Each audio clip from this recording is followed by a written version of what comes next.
আসসালামু আলাইকুম ওয়া রাহমাতুল্লাহ।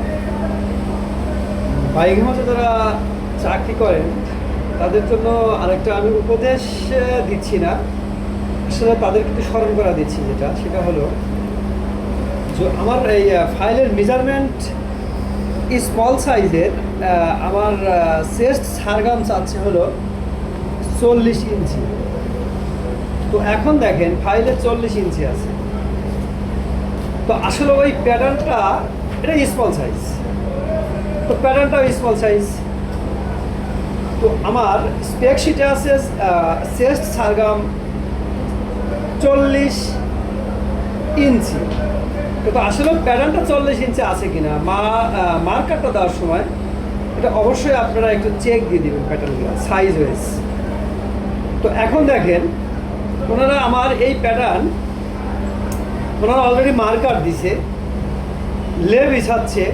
তো এখন আমি এখানে না আসলে কি করতো, ওরা মালটা এইভাবে কাটে ফেলাচ্ছে। তখন কি হতো, আমার এখানে আছে কত, তার আগে দেখেন যে এখানে সুইং অ্যালাউন্স আমি অ্যাক্সিয়াম বাদ দিয়ে দিলাম, এই যে সুইং অ্যালাউন্স অ্যাক্সিয়াম বাদ দিলাম, এপাশের সুইং অ্যালাউন্স দেখেন অ্যাক্সিয়াম বাদ দিলাম, দেওয়ার পরে আমার এখানে আছে হলো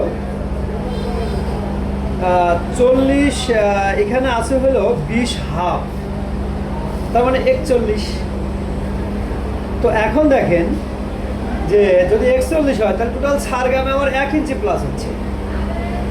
তো ভাইয়ার আমাকে এখানে 1/4 প্লাস মাইনাস নেবে, তো তাহলে এখানে 3/4 প্লাস হবে, আর 3/4 প্লাস কোনোদিনও কোনো ভাইয়ার অ্যাকসেপ্ট না।